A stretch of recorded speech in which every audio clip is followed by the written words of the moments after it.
Olá, queridos, bem-vindos ao nosso estudo bíblico da Igreja Batista Pioneira de Santa Helena. Eu sou o pastor Cláudio e quero ter o privilégio de, junto com você, aprender um pouquinho mais hoje, dentro do Sermão da Montanha, sobre a lei e aquilo que Jesus estava nos ensinando. Quero convidar você a abrir a sua Bíblia em Mateus capítulo 5, versículos 17 até o versículo 20, que é o texto que nós vamos estudar hoje. Mas quero também te lembrar que nós estamos usando como base nos nossos estudos, nessa preparação, esse livro aqui, Estudos no Sermão do Monte, do Martin Lloyd-Jones. É um livro extenso, muito profundo e grande, de certa forma, a respeito do Sermão do Monte, e nós estamos usando esse material para entendermos melhor, para poder transmitir e estudarmos juntos a palavra do Senhor.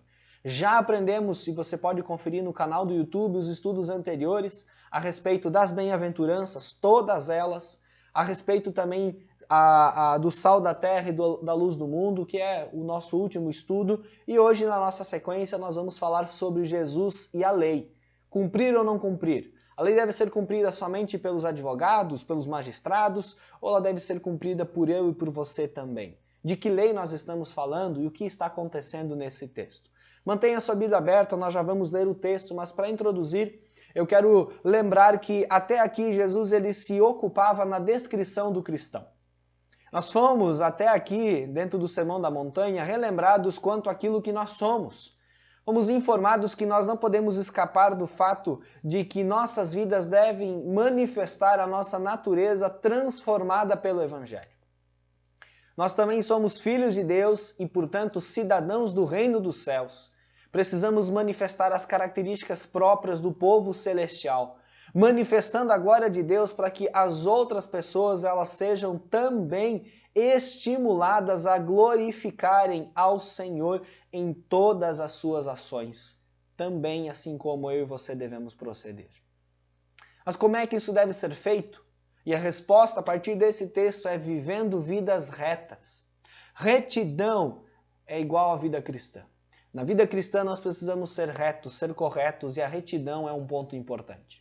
Acompanhe a leitura na sua Bíblia, Mateus capítulo 5, versículo 17 até o verso 20. Não pensem que vim abolir a lei ou os profetas. Não vim abolir, mas cumprir. Digo a verdade, enquanto existirem céus e terra, de forma alguma desaparecerá da lei a menor letra ou menor traço, até que tudo se cumpra. Todo aquele que desobedecer a um desses mandamentos, ainda que dos menores, e ensinar os outros a fazerem o mesmo, será chamado menor no reino dos céus. Mas todo aquele que praticar e ensinar esses mandamentos será chamado grande no reino dos céus. Pois eu digo que se a justiça de vocês não for muito superior à dos fariseus e mestres da lei, de modo nenhum entrarão no reino dos céus. Vejam, de modo nenhum entrarão no reino dos céus. É a parte final desse versículo. Portanto, nós precisamos entender e nos questionarmos o que devemos entender por lei. A lei aqui é basicamente a sua inteireza, conforme entregue ao povo no Antigo Testamento.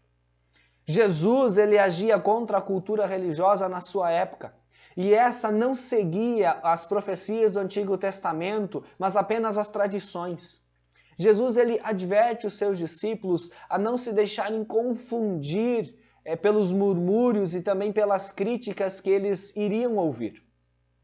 A lei do Antigo Testamento consistia e consiste em 3 porções: a lei moral, a lei judicial e a lei cerimonial, descritas nos livros de Êxodo, Levítico e Números, que vão transmitir a lei. A lei moral ela consistia nos 10 mandamentos e outros princípios morais que foram firmados para sempre. A lei judicial ela tinha em vista a legislação dada à nação de Israel dentro do seu contexto, mostrando como deveriam agir em relação ao próximo e como e o que fazer, qual a maneira de proceder diante de tudo isso. Mas a lei cerimonial ela também envolvia os holocaustos, os sacrifícios, os ritos, as cerimônias ligados à adoração, tanto no templo como também em outros lugares. A lei inclui todos esses aspectos. E Jesus estava se referindo a tudo quanto a lei ensina diretamente sobre a vida, sobre a conduta e sobre o comportamento dos homens, das pessoas. No Antigo Testamento, os profetas eles faziam a lei ser relida e entendida. Esse era o papel dos profetas, principalmente de mostrar para o povo quando estavam errados, a como e de que forma deveriam mudar as suas vidas e voltar para os caminhos do Senhor. Aqui há uma palavra muito interessante que é a palavra cumprir. Cumprir significa prestar obediência plena, levando até as últimas consequências tudo o que foi dito e declarado na lei e também nos profetas. A lei de Deus, ela tem um caráter absoluto, jamais pode ser alterada nem modificada no mais leve grau. A lei de Deus é eterna e os seus requisitos eles são permanentes. Não tem como nós ficarmos mudando a lei, tornando ela maior, menor, deve ser toda ela seguida. Jesus ele ressalta essa declaração com toda a autoridade, porque ele tinha autoridade vinda de Deus. A lei de Deus, lida e anunciada, deveria ser cumprida em tudo. Jesus não veio ao mundo para destruir, nem mesmo para modificar, seja no que for, o ensino da lei e dos profetas, aquilo que eles tinham do Antigo Testamento. Mas Jesus veio para cumprir os preceitos da lei e os ensinamentos dos profetas até as últimas consequências, obedecendo ele finalmente de modo perfeito. Tudo que faz parte da lei e dos profetas direciona para Jesus. Ele é o cumprimento da lei e dos profetas. Os 4 evangelhos eles têm citações de Jesus, que Jesus fala de quase todos os livros do Antigo Testamento. Não apenas demonstrando o seu conhecimento, mas mostrando que todo o Antigo Testamento é importante e relevante na época de Jesus e inclusive nos dias de hoje. Ele não pode, o Antigo Testamento, ser rejeitado porque tudo ali é palavra de Deus. 2 Coríntios capítulo 1, versículo 20 diz assim: Pois quantas forem as promessas feitas por Deus, tantas tem em Cristo o sim. Por isso, por meio dele, o amém é pronunciado por nós para a glória de Deus. Todas as promessas se cumprem em Cristo. Ele é a profecia que vai ser cumprida. Muito do que os profetas pregaram e ensinaram a respeito da lei que veio a ser cumprida em Jesus. O cumprimento das profecias é um dos fatos mais notáveis e também espantosos que um homem pode encontrar na Bíblia. A exatidão das informações sobre Jesus, desde os fatos do nascimento até a sua morte. Isaías 53 é um dos exemplos da descrição de como seria Jesus e ele vive exatamente essa descrição. Desde onde ele nasceria, como seria o seu nascimento, o que ele faria no seu ministério, tudo aquilo que Jesus faz, os lugares que ele vai, são exatamente como estavam descritos nas profecias. A descrição do Messias era perfeita e os religiosos judeus não a reconheceram. Eles conheciam mais a religiosidade, mas não conseguiam perceber que estavam diante do Messias Salvador. Jesus seguia e obedecia à lei, inclusive em detalhes, e ele ensinou eu e você, a partir desse texto, que devemos também amar a lei. A cruz só pode ser compreendida à luz da lei. A essência do Evangelho não consiste em nós falarmos da cruz, mas em proclamar a verdadeira doutrina da cruz, que é o centro do Evangelho, e que nos mostra e nos leva a obedecermos à lei de Deus. Sendo obedientes à lei de Deus e sendo obedientes a Cristo, nós então recebemos a salvação, a vida eterna e assim por diante. Romanos capítulo 6, verso 23 diz: Pois o salário do pecado é a morte, mas o dom gratuito de Deus é vida eterna em Cristo Jesus nosso Senhor. Jesus Cristo, Filho de Deus, recebeu em seu próprio corpo a penalidade pelos pecados prescrita na lei de Deus. A lei condena o pecado e a condenação por ela proferida é a morte. A lei foi cumprida em Jesus, quando ele foi por ela castigado. Cumprida de maneira absoluta, sendo ele santo e sem culpa. Jesus cumpriu todas as figuras do Antigo Testamento. Como um cordeiro mudo, ele foi até o matadouro. Romanos capítulo 8, versos 1 a 4 descrevem algo muito importante para mim e para você. Romanos 8, 1 a 4 diz assim: Portanto, agora já não há condenação para os que estão em Cristo Jesus, Porque por meio de Cristo Jesus, a lei do Espírito de vida me libertou da lei do pecado e da morte. Porque aquilo que a lei fora incapaz de fazer por estar enfraquecida pela carne, Deus o fez enviando o seu próprio Filho, à semelhança do homem pecador, como oferta pelo pecado. E assim condenou o pecado na carne, a fim de que as justas exigências da lei fossem plenamente satisfeitas em nós, que não vivemos segundo a carne, mas segundo o Espírito. Quando entendemos o Evangelho e a importância da lei, que nos mostra o caminho para a salvação, o Espírito Santo coloca em nós o amor à lei e o poder para receber, para obedecer a ela. Assim, a lei vai sendo prescrita em nossos corações e mentes, e assim nós ansiamos ou devemos ansiar em cumprir e obedecê-la. Jesus, então, no aspecto cerimonial da lei, percebemos que a lei foi cumprida porque o holocausto era o sacrifício completo. Todo animal era sacrificado, oferecido a Deus em ato de sacrifício. Jesus foi totalmente oferecido a Deus em sacrifício. Então a lei cerimonial foi cumprida por Jesus. No aspecto judicial, Israel não é mais a única nação teocrática. A única nação, que tenha um único Deus. Nós hoje somos e pertencemos à nação de Deus. Mateus capítulo 21, verso 43 nos diz isso quando nós lemos: portanto eu lhes digo que o reino de Deus será tirado de vocês, falando a respeito da nação de Israel, e será dado a um povo que dê os frutos do reino. Nós hoje somos o povo de Deus e recebemos a lei de Deus. Mas a lei moral, ela é uma lei que continua existindo porque ela é perpétua. E a lei moral, que consiste nos 10 mandamentos, que também são descritos por Jesus em Marcos capítulo 12, versos 30 e 31, que dizem assim: ame o Senhor, o seu Deus, de todo o seu coração, de toda a sua alma e de todo o seu entendimento e de todas as suas forças. O segundo é este: ame o seu próximo como a si mesmo. Não existe mandamento maior do que estes. A lei moral, portanto, significa amar a Deus acima de todas as coisas e amar o meu próximo como a mim mesmo. Esta lei moral precisa continuar persistindo e ela é constante na minha e na sua vida, quer você queira, quer não.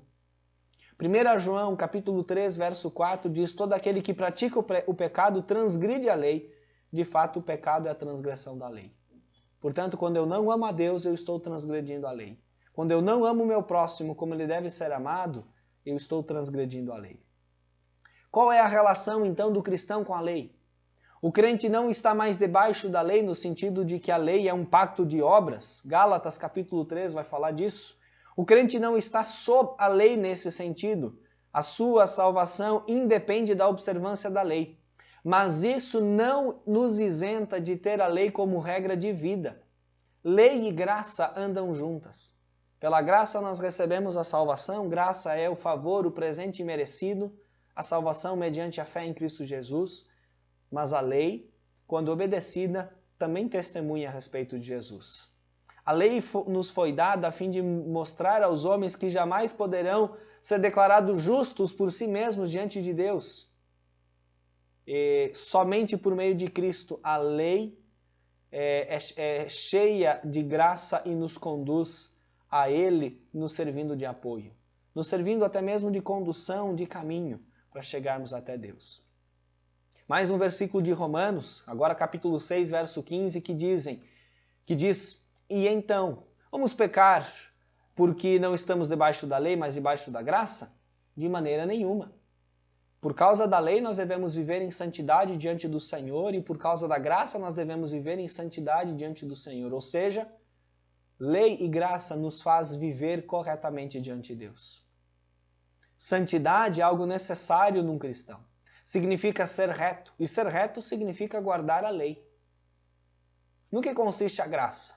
A graça consiste no maravilhoso dom que Deus nos dá, libertando o indivíduo da maldição da lei e do pecado, dando forças para seguir a lei sendo reto como um cristão. A graça, ela nos impulsiona a amar a Deus. João, no Evangelho, capítulo 14, verso 21, diz: Quem tem os meus mandamentos e lhes obedece, esse é o que me ama. Aquele que me ama será amado por meu Pai, e eu também o amarei e me revelarei a ele. Amar a Deus significa seguir os seus mandamentos. Amar a Deus significa seguir a lei, que é necessária para mim e para você. A justiça que os escribas e fariseus tinham ali por definição, ela era algo totalmente errado biblicamente. Jesus define a sua atitude com a lei e com os profetas. Os religiosos, eles tinham ali o prazer ou a atitude de questionar e desacreditar Jesus. Jesus era, por si, uma pessoa incomum, era um mestre que criticava a religiosidade, chegou a ser conhecido como um amigo de publicanos e pecadores. O propósito da vida de Jesus foi o de capacitar os cristãos a observar a lei e não a abolir, a revogar, a anular a lei. Todos os mandamentos de Deus, desde o maior até o maior, eles são de vital importância. Todos, do menor ao maior, são de vital importância. Aqueles religiosos, eles eram deficientes no campo da justiça e da santidade. E temos que entender que ali existiam os escribas e os fariseus. Os escribas passavam a vida expondo a lei, ensinando a lei e também preparavam cópias delas. Os fariseus, eles eram separatistas. Eles formularam um código de leis maior e ainda mais rígido. Por exemplo, a lei dizia que o povo deveria jejuar uma vez por ano. Os fariseus jejuavam 2 vezes por semana. Ou seja, eles impuseram para eles próprios uma lei ainda maior, para demonstrar uma santidade externa, mas enquanto isso seus corações estavam rígidos, fechados e talvez até podres diante daquilo que estavam vivendo. Nos evangelhos há muito espaço aos religiosos, com as suas abordagens, as suas práticas, julgamentos, perseguições a Jesus. O povo comum dependia dos religiosos para que pudessem ser lembrados de que deveriam amar a Deus ou que deveriam seguir os atos religiosos para supostamente terem, dessa maneira, um relacionamento com Deus. Mas o problema é que eles eram vazios, ocos. Eles tinham uma justiça externa. Jesus, em Mateus capítulo 23, denuncia eles. E esse é um capítulo muito interessante para você ler. Mateus capítulo 23, a respeito do que Jesus fala sobre esses religiosos. Mas para concluir, precisamos entender que a santidade e o amor precisam caminhar juntos. O amor santo desmascara o que é falso e que pertence à hipocrisia. O reino de Deus, ele envolve diretamente o coração, aquilo que há dentro de nós. Os religiosos se preocupavam mais com os aspectos cerimoniais do que com as realidades morais. Eles se preocupavam muito mais com os atos de culto do que com amar a Deus e amar as pessoas. Lembra da história do fariseu e do publicano? O fariseu abria os seus braços e orava a Deus, não me deixe ser como aquele homem. Enquanto que o publicano, que era um homem tido como pecador, alguém que nem mesmo poderia entrar em determinados ambientes dentro do templo, mas ele ora com arrependimento ao Senhor e em silêncio. Qual deles estava mais certo? Aliás, qual deles estava certo? O fariseu, aparentando, fazendo algo externo para ser visto pelas pessoas, para aparentar ser santo, ou aquele que estava buscando arrependimento e santidade diante do Senhor? Os religiosos se ocupavam mais com as cerimônias, com os rituais, do que com o verdadeiro amor a Deus. A prova da nossa santidade está no nosso relacionamento com Deus. É a nossa atitude e o nosso amor para com Ele. 1 João, capítulo 5, verso 3, diz assim: porque nisto consiste o amor a Deus, obedecer aos seus mandamentos. E os seus mandamentos não são pesados. 1 João, capítulo 5, versículo 3. Que eu e você possamos viver para amar e glorificar a Deus também através da lei, seguindo ela e obedecendo, principalmente, a lei que nos diz que devemos amar a Deus, acima de tudo, e ao próximo como a nós mesmos. Vamos orar? Deus querido, olhando para esse texto, nós queremos pedir perdão quando nós muitas vezes amamos mais a religiosidade do que ao Senhor. Quando nós amamos mais a lei do que o Senhor. Mas, ó Deus, nos ensine a observarmos a lei, a seguirmos ela como demonstração de amor ao Senhor. Nos faça cada vez mais ter entendimento daquilo que o Senhor quer de nós, para que possamos seguir e obedecer verdadeira e fielmente ao Senhor. Ó Deus, que o Senhor abençoe a cada um dos irmãos e aqueles que assistem, que o Senhor esteja conduzindo as suas vidas, principalmente nos mostrando o quanto é importante seguirmos ao Senhor obedecendo os seus mandamentos. Nos dê essa capacidade e que o Senhor, acima de tudo, nos molde e nos transforme de acordo com a sua santa e soberana vontade. Assim nós oramos, em nome de Jesus. Amém e amém. Que eu e você sigamos firmes em obediência aos mandamentos de Deus e que Ele nos abençoe. E até a próxima, com a graça de Deus.